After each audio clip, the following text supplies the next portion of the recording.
Welcome to Native Bidaské, Native News Online's weekly spotlight on the people making news and leading change in Indian country.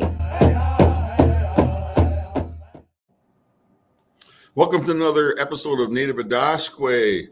We have some exciting news. Just yesterday, former President Jonathan Nez, and this will be shown Friday, so actually it happened Tuesday, but he won the right to be the Democratic nominee for this Arizona's 2nd Congressional District. Congratulations, President Nez. And I understand this is the first time a Native American in Arizona will be running for Congress at this level. It made it to the general election. Right. Well, thank you, Levi. Thank you for having me on the show again. And yes, that I know, this is the first time a Native American has moved forward from the primary election to the general election in the state of Arizona. So there's a lot of excitement. As we all know, there's a lot of excitement for the party and a lot of excitement for our campaign. There's a historic element, obviously, to our campaign. We are vying to be the first Native American to be elected from the state of Arizona to the U.S. House of Representatives. And joining us today is our political editor at Native News Online, Neely Bardwell. She's with the Little Traverse Bay Bands of Odawa Indians. Welcome, Neely, and I'm going to let you have the first question for President Nez. Of course. So once again, congratulations on your win. Hopefully we'll see another one in November. So I guess the first question we wanted to talk about, everybody wants to know, for those who may not know you, what makes you stand out from the other candidates that you'll be going up against in November? Well, thank you for the question, Neely. I've been in public service for over 18 years, being a local community leader in my home community of Shanta, Arizona, and then made my way up to be the lawmaker, a council member of the Navajo Nation. And I did several years as a Navajo County Board of Supervisors. So I did get experience in county and Arizona state politics there, and then became the vice president and the president of the Navajo Nation. And of course, as you know, Neely, congratulations for your diploma, your degree there. And as you know, as you move up in positions of leadership or even in life, you get to know a lot of folks out there, and that becomes your network, And one of the things I always tell young people, young students, is don't burn bridges, because you never know in the future who will help you or who will support you. And along the way, over these 18 years, I've been able to develop a lot of friends and colleagues. And of course, knowing Levi as well has been great for Indian country, getting the message out there, especially during COVID, during the pandemic. But to your question, I think having a leader that kind of knows some of the issues or the barriers to getting things done, and to be able to fix that or to streamline those processes in Congress is going to be very important. In the state of Arizona, there's so many federal lands. You got the Bureau of Land Management, the National Park Service lands, all federal lands.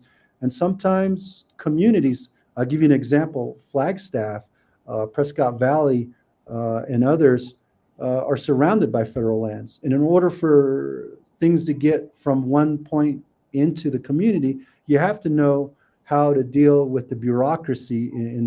Of course, Neely, and I know Levi knows how much bureaucracy it is to get things done in tribal communities. And tribal trust lands is considered as any federal lands in this country. So we were able to maneuver some, bring in broadband, bring in water into tribal communities, and improve the roads. And I would do that on day one, and not on the day of oath of office, but the day after the election, because of the network that we have built. We have the doors open to many offices there in Washington, D.C. And in order to get things done, you got to know that. And right now, my opponent, as a freshman congressman, you can tell he doesn't have the network to do things. The only thing that he can resort to is blaming others, blaming the federal government for things not getting done. And it's because of the network that he doesn't have. But with our, historic candidacy, and when we win in November, we're going to be able to bring folks together and bring resources to better the quality of life for all citizens in Arizona's congressional district too.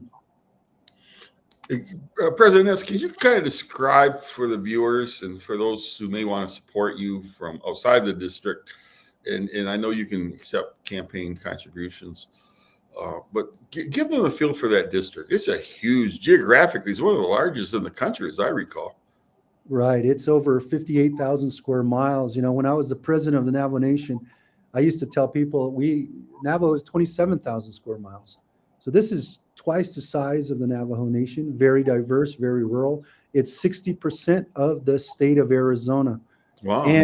And out of the 22 tribes in Arizona, 14 of them are in this district, and it's very vast. But we are reaching out to everyone out there, going into the communities, listening to the people, the voters out there on what is pressing to them. And of course, a lot of times throughout these discussions is the need for water in the most rural parts of this district. And I've had experience in bringing water into Navajo Nation. Of course, my constituency was the Navajo people, but I could still utilize the same network, the same resources in advocating for everyone in the congressional district too, because we brought in a lot of funding for expanding broadband telecommunication in tribal communities in rural Arizona, as well as bringing water, electricity, building more roads, and improving the infrastructure within these communities. So I think the constituency just wants to be heard. Time people, elected leaders come into these communities and they say, this is what I feel is best for you. And that's been the old way of doing government and the old way of doing politics. Let's go back to listening to our constituents. And that's what we've been doing from the communities of Flagstaff to Prescott Valley, all the way to Globe, Florence, and into the tribal communities, is listening to our constituency on what is important to them. And when you do that, you hear the need for water in rural areas. You hear about the need for childcare facilities, to affordable childcare, to protect Social Security, to have affordable health care. That's what I've been hearing a lot in these communities, and they appreciate me coming into the community to listen to them. It really sounds like you are ready to hit the ground running as soon as you may be elected, and I think that's great. And you also mentioned, you know a lot of people in Indian country. You have a lot of social capital with you. So how do you plan to work across the aisle if you get elected, especially during this great time of political polarization? Well, that's a good question. I think the citizens of this country are wanting their leaders to work together. We're in a do-nothing Congress right now that is so gridlocked that only one of the things that they're saying is my way or the highway. We've seen great leaders such as John McCain and many other Republicans that worked across the aisle. And I've worked across the aisle already. Being the president of the Navajo Nation, I had a vice president that was a Republican. and we were able to work together for the benefit of our constituency. And and I think that's only going to continue on. We need somebody that can bring people into a room and work together, no matter their politics, and to get things done for the citizens of this country, and for us in the state of Arizona and our district. And it's important, it's very important that we advocate for our constituency, our voters.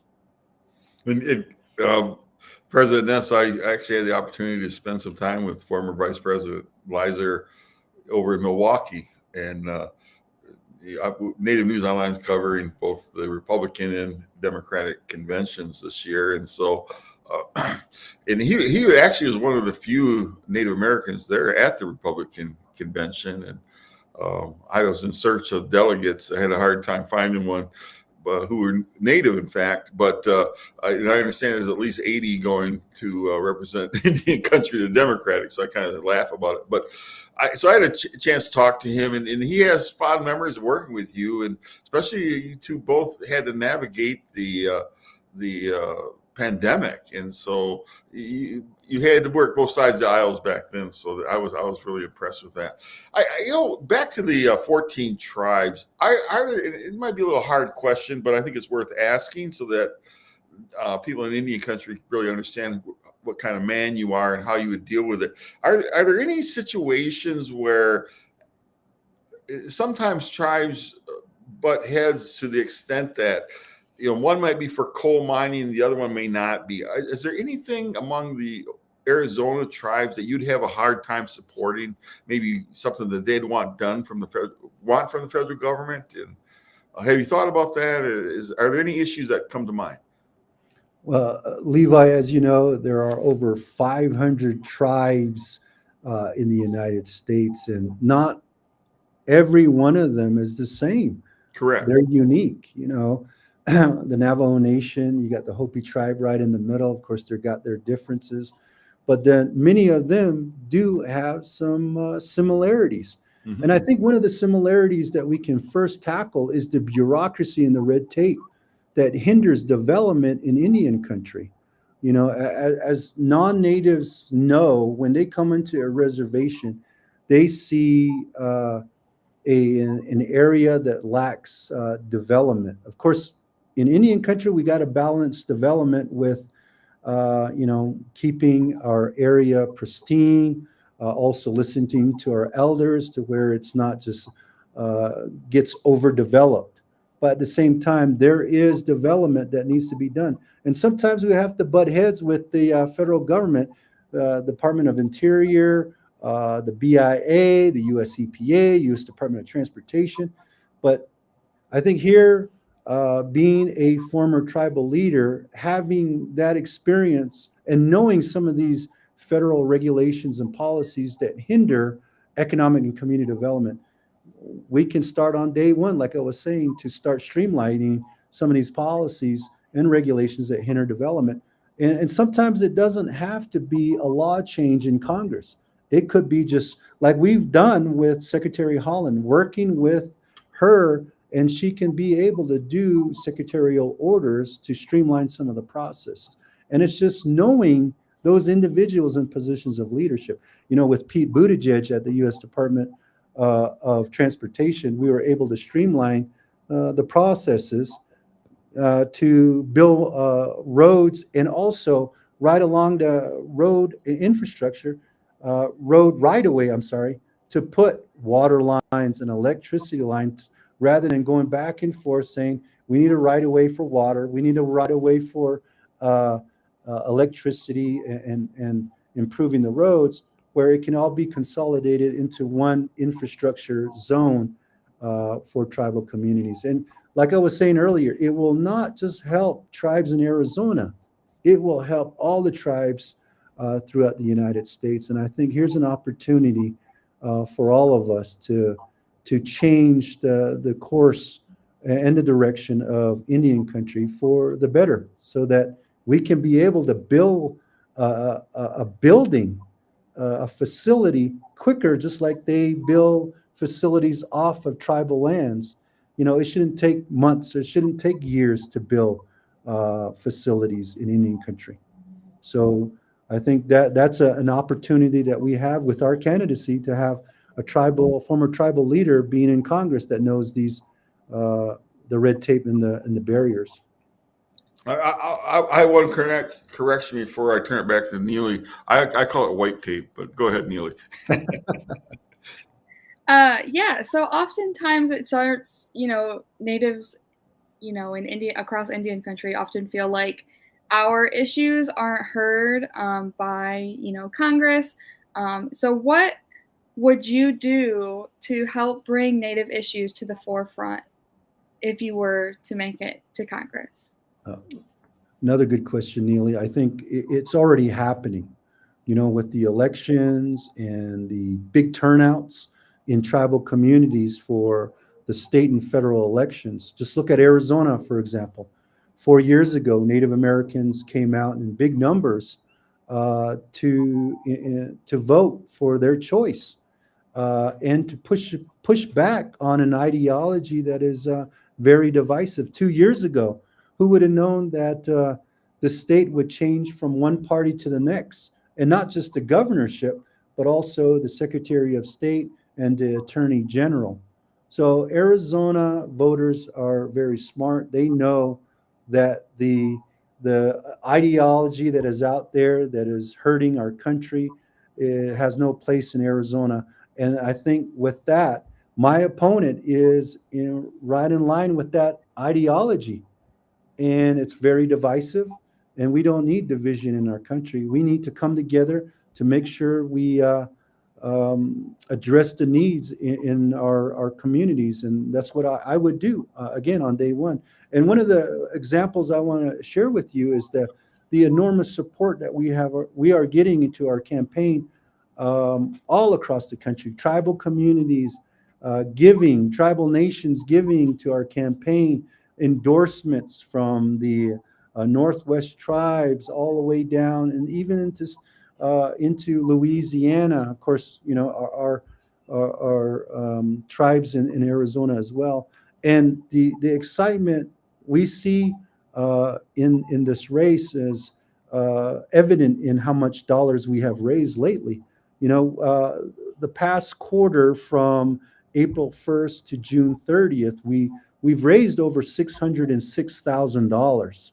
And these are grassroots dollars, $5, $1, $10, $20 here, all across the country. First-time donors from all across the country. Tribes also giving to our campaign. And the new quarter just started in July. It started July 1st. Of course, today is July 31st. Levi and Neely, in 31 days, we have raised over our $606,000 that we raised last quarter. In just 31 days, we have raised over $610,000 thus far. And there's a lot of excitement in this country because we also have a new candidate at the top of the ticket, right? And of course, this historic race that people are now recognizing with being the first Native American to be elected from the state of Arizona. And these are, again, grassroots dollars, 20,000 contributors to our campaign thus far in these past 31 days. A lot of excitement. And my understanding is on the senatorial race, Congressman Gallego will be running up against Rubin, will be running up against Kerry Lake. Is that correct? And yes. Let me ask you this. You mentioned the excitement around Vice President Harris. Is that going to help you? Is down ticket, as they call it? Is that going to help you? And I know you. You're going to work 20 hours a day just trying to get elected. I know you. So, but is that going to? So you're not taking anything for granted at this point. But no. What you talked about the excitement and talk about that senatorial race and I do want to say this to our viewers. Ruben Gallego was one of the only congressmen. Now, Native News Online attended every single Road to Healing tour. There were 3 Congress people, one in Washington State, one in California, and Ruben out there in Arizona. So I was just impressed with that. And one governor, his Governor Hobbs, was there, and of course, Right. Lieutenant Governor Peggy Flanagan was the one attended the one up in Minnesota. But I was very impressed with it. I think our viewers need to know that. It's like when you go to vote this November, vote for those people who show up for Native Americans. I think that's really critical. But to talk about that race and what do you think the top of the ticket will do for you? Well, I think you have seen firsthand the passion that Ruben has for everyone all across the country. Being in these meetings, we have some people running for office, just like my opponent, that never even steps foot in some of these communities because he feels that he's not welcome there. But how can you get to know a community and their issues if you're not there? Yeah, back when I was running for Navajo Nation president, I went into communities, I got yelled at and all that. But after I got to know some of these individuals, they calmed down. And they, just as you said, thank you. Mm-hmm. I've never been heard from leaders before. And that's one way to go out into the communities, and Ruben is doing that. We even visited the San Carlos Apache Nation a couple of weeks ago with Sharice Davids, Ruben Gallego. Wow. To go and visit the folks that were directly impacted by that big fire yes. that happened. And they listened. And I shared with them some of the red or white tape that was there in getting a federal declaration of emergency. Mm-hmm. And they were thankful for my guidance, my thoughts, because it's not just, like I was saying, on Navajo, these barriers are there. They're probably in every single tribal community throughout the country. And if once we change that or streamline that, things can get done a lot quicker. And I also want to just say, too, as a former tribal leader, I won't need to be re-educated on the majority of the issues. I was a Navajo County Board of Supervisor. I worked with the state. I worked with the local municipalities in the community. This is not on-the-job training, Look at my opponent. He's been in there for a year and a half now, and he's been on-the-job training ever since. And he hasn't been brought back one penny back into his district for the benefit of everyone in these communities. Mm-hmm. But, I have a record that has brought in over probably, I say, $5 billion into the Navajo Nation. So put that record against, I put my record up against his record any day that we've been able to help our constituency. Of course, again, we have a larger constituency here. We're all five-finger beings, as we say in Native America, no matter the color of our skin or our politics or our religion. And I will continue to advocate on everyone, all our constituency, even those that didn't vote for me, just as I did as the president of the Navajo Nation. So could you tell us about, let's say, your top 3 policy stances that you will be taking with you to Congress? Well, of course, the first one I mentioned is to begin to bring people together and to see what laws and regulations need to be streamlined. Congress has the ability to change these laws. Sometimes in tribal communities, we use the same laws over and over and over again, and we think that's the law of the land that can never be changed, but it can be changed by Congress. And so we need to have that dialogue and to streamline some of these processes, and not just changing laws, but there are other regulations that could be updated as well. Look at the mining law.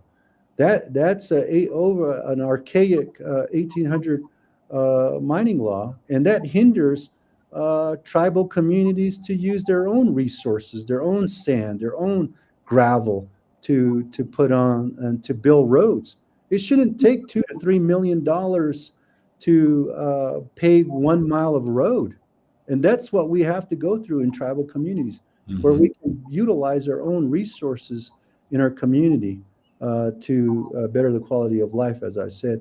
The other is what I've been hearing is the need for water, to save our precious groundwater and to make sure that Arizonans in our district get our fair share of water from the tributaries, including the Colorado River. And I've had a history of getting water rights settlement across the finish line with the being a Navajo Nation leader, the San Juan River there. We in New Mexico helped to get that water rights settlement across the finish line. And of course, the Navajo-Utah Water Rights Settlement Act when I was the president.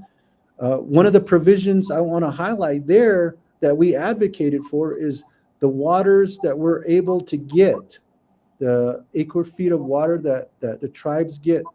There should be a provision there where we can lease the water to others around the community that can utilize that water. And guess what? The Navajo-Utah Water Rights Settlement that has that provision is now in the northeastern Arizona Water Rights Settlement for the state of Arizona, where the tribes can be able to lease that water. Let's say tribes get a quantification of water. We could lease those water allocation to, let's say, the city of Prescott Valley, Globe, Florence, so that they could be able to get water. So the more water we can get from the Colorado, the better it is for the state of Arizona, so we can preserve our precious groundwater.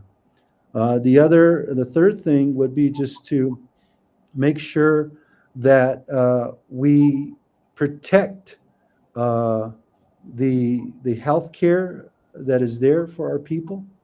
Also to make sure that Social Security is protected for our elders. So this third item is more intergenerational, because to advocate on our young people and to make sure that there are better resources, I should say resources in education for our young people, and also to have childcare facilities, affordable childcare in rural Arizona, in tribal communities, so that those individuals who want to go back to their communities can have affordable childcare. And let's not forget, on the other side is the elder care. Elder care expansion is very important. More elderly facilities in rural Arizona and tribal communities. And I think with that, more of our citizens would want to come back into their home communities and to work there and to live there, and that will bring economic growth for that region. And hopefully we can utilize that to bring in more resources, like from the CHIPS and Science Act, to bring manufacturing jobs, manufacturing facilities in rural communities in Arizona as well, especially in our area. And President Nez, we're going to have to bring this to end close, but I would like just hear some reflections maybe you have about President Biden. I know I wrote an editorial thinking he's probably the best president in my lifetime, and probably of all time for Native Americans. It's right there in black and white. There's really no comparison. So can you reflect on maybe you're dealing with President Biden and your thoughts about him withdrawing at this point? Right. Well, let me just go back to what we were saying about Vice President Leiser being a Republican. Yes. And I being the president as a Democrat. We were able to work together. He had the doors open to the Trump administration. We were able to advocate a lot for the Navajo people. And of course, once the transition happening was more Democrat, I had the door open to the Biden White House as well. And with President Biden being in the White House, we've seen historical amounts of dollars going into Indian country. Mm-hmm. And we've seen infrastructure being developed and expanded throughout Indian country. We got broadband. I'm actually in a very rural community of Kaibito, Arizona today. great internet service, and because of the work that has been done by the administration. But let's not forget too that we had some great Congress men and women who advocated for Indian country. Remember, they're the ones who put the bill together and got it across the finish line for the president to sign. Of course, that is a great partnership, and that's a very good example of working together, bipartisan. You had Republicans that were advocating for Indian country and Democrats, and at the end of the day, that legislation was passed, and it brought in historic amounts of money. President Biden and his cabinet also helped in so many ways. We had the door open. Remember, tribal consultation was a priority for President Biden. We had a seat at the table to determine our own future and to have input in a lot of things that were pertaining to tribal and rural communities. So I commend President Biden for his focus on Indian country, and I think he will be remembered as being the president that brought in a lot of resources to Indian country, and that's going to be a shot in the arm for the economy in the future of all tribal communities throughout the United States. And I think we can only hope that future presidents will take his lead when it comes in having a Native American in the presidential cabinet. He has actually nominated more people to the Supreme Court, or excuse me, the federal courts than any president, all the presidents put together. So kudos to President Biden. Neela, you have the last question. Yeah, so just for those who in Arizona who may not know you or be familiar with you, what do you want those voters to know about you before they hit the polls in November? Well, I come from a very rural community when grew up with no electricity or running water. The thinking of well, let me just say too that I grew up in a very conservative home. Both my parents, my mom and dad, were Republican. Very conservative values I learned early on. But I am there to work on behalf of everyone. And of course, when you run for office, you have to choose between Republican and Democrat.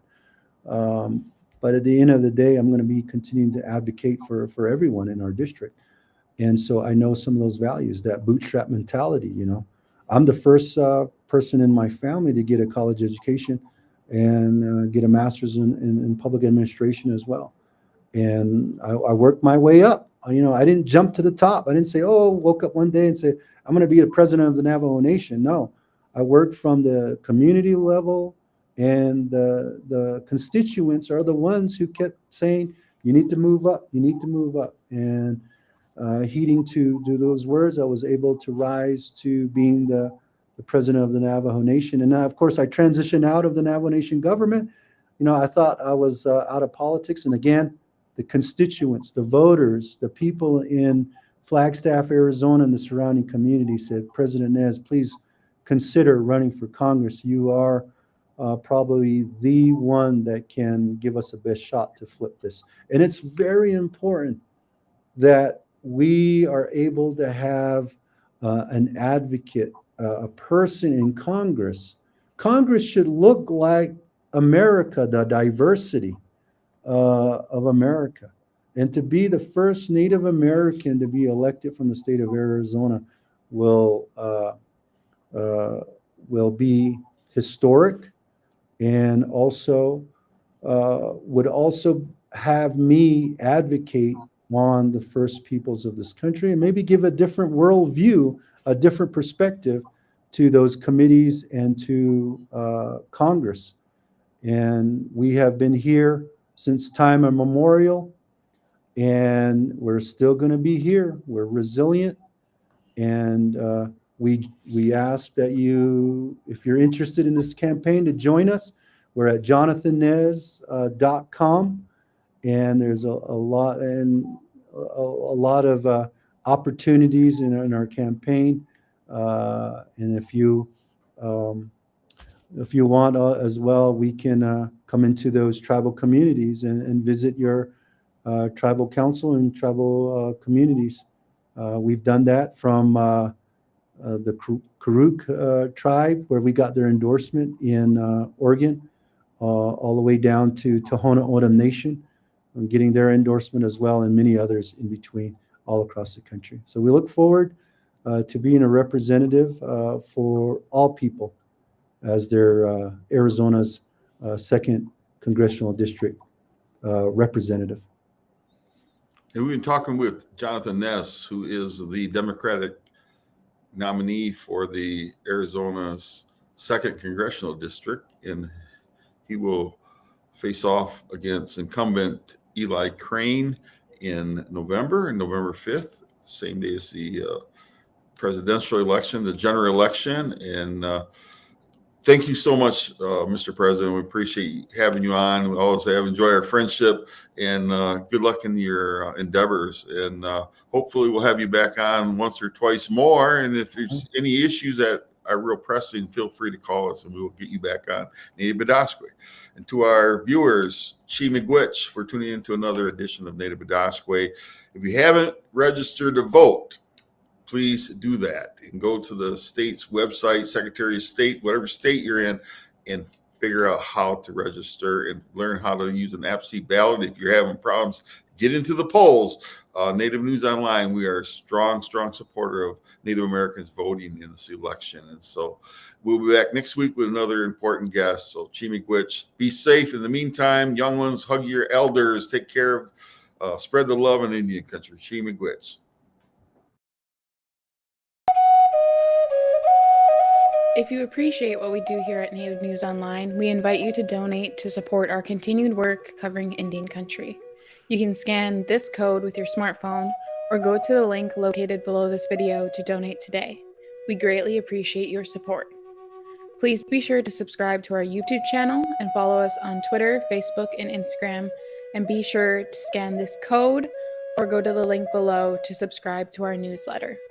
Thank you for joining us today, and please be sure to join us again next week for another episode of Native Bidaské. Chi Miigwech.